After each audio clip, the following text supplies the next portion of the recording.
Jason Bourne was the tip of the iceberg. It's Aaron Cross. We have never seen evaluations like this. He's Treadstone without the inconsistency. I've never met anybody in the program. So how many of us are there? You ask too many questions. Tony Gilroy, thanks for joining us at Popcorn Taxi. You obviously are a fantastic guest to have because you can tell us about the beginning of Armageddon, turning that around. Baby, you have such sweet pillow talk. Oh my God. Really, that's what you want to talk about? Sure, absolutely. Oh man, I bought a house. I had no idea what it was going to cost to rehab my house. We got in it, my wife and I realized what it was going to cost, and I put my head down and said, okay, I'm going to rewrite for a year. And I went to work for Jerry Bruckheimer, and I worked for Bruckheimer for a year. And the first thing I did for them was this movie Armageddon that had been, oh God, it's such a weird story. It had been sitting there, nothing was happening with it, and then Bruce Willis walked off another movie and was suddenly in big trouble, and he suddenly had to do 2 movies. And all of a sudden, Armageddon was one of the 2 movies he had to do for makeup for walking off this other picture, and it was happening. And they had 12 months from the start of the involvement to the release date of the movie. It was the terrifying experience. I came in, I think I did 10 weeks on it. Some of it, I basically worked on the first half of the film. I had a little trouble working on the back end of the film.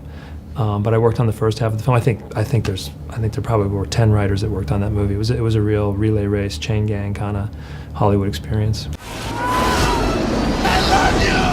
Now, this is the interesting thing because you are a writing veteran in Hollywood, and in the sense that you know the system, but now you've played the system and won, where you get to, it seems, to write what you like and now even direct what you like. Mm-hmm. Obviously, Michael Clayton is an intelligent thriller, but then also the Bourne Legacy comes across as a film that really doesn't pander to audiences in a way that a spy thriller you expect it would be. Have you earned your stripes, or is this just some kind of luck of the draw that you've managed to do this film? Wow, I think I made a decision a very long time ago that when the moment I started making real money and I could start to pick and choose what I wanted to work on, that I would try to make things as bespoke as possible. I realized that I liked to concentrate on one thing at a time. I didn't like to take lots of jobs, and I took a long-term view of it. I had the great benefit of growing up my father was a writer, and I got to sort of see a writer's Hollywood whole life, and I understood the temporariness of certain things, and I sort of took a long-term view of it, and I figured I'm just going to do my thing and do it my way and find the jobs that I'm into and not, not really, and if I'm going to do it for the money, I'm going to fall in love with it. I'm not going to even do it for the money on stuff that I'm really not into, and the moment I don't think I'm useful anymore, I'll try to get out of the picture. I made a real point in Hollywood of not taking jobs where I couldn't deliver. If I didn't really feel that I could deliver for somebody on a rewriting job or an Armageddon type of job, if I really didn't feel comfortable that I could do it, I turned things down. So I had the benefit of some perspective, that a lot of people don't get to have, and I don't know. It meant a lot to me to be into what I was doing. Do you know what a sin eater is? Well, that's what we are. We are the sin eaters. It means that we take the moral excrement that we find in this equation and we bury it down deep inside of us so that the rest of our cause can stay pure. That is the job.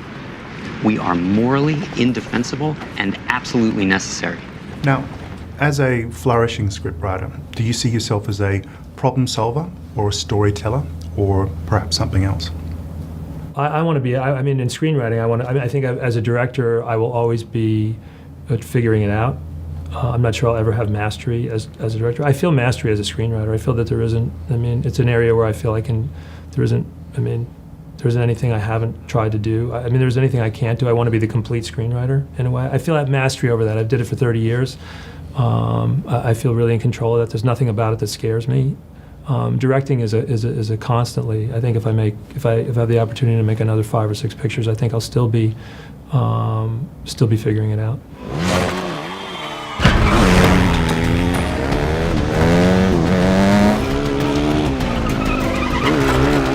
Now, with the Bourne Legacy, obviously it's an intelligent thriller, but it is just a thriller. It's a fun action-adventure movie. What elements do you put into it to give it that sense of prestige that this seems to seep from the Bourne films? It's piggybacking on what's the DNA that's been there from the very beginning, that started in the very first film, and that Doug had and that Paul and Matt brought. I mean, the one great thing about this is that you just navigate towards authenticity in every decision. It's really makes life simple. You don't have to worry about the tone. You don't have to worry about the kinds of things that you're talking about. You really, every decision that you make when you're meeting an actor, or you're looking at a piece of wardrobe or a prop or a frame or a location, you're always going for, is this real? Is it stupid enough? Is it wrong enough? Is it rusted enough? Is there enough wear and tear on it to be real? It's very nice to have something like that you don't have to worry about with all the other things that you do have to think about. Now, one final question. The ending of the film is somewhat abrupt. And I'm just wondering whether you are already thinking about answering those questions in another film. I think it's really going to be up to the audience. I think the audience is it's really time to hear what the audience has to say, and that'll be the who, what, when, where, and how soon, and the rest of it. I mean, we didn't want to be asking you to buy another ticket on the way out the door. I don't like that feeling that much, and we want it to be really round, but where everybody wants us to go, I think, will be probably apparent in some months. All right. Well, I wish you all the best, and thank you so much. Thank you very much. It was a pleasure. You think that Jason Bourne was the whole story? There's a lot more going on here. You've had alterations to 2 different chromosomes. It's the most exciting development in the history of the science.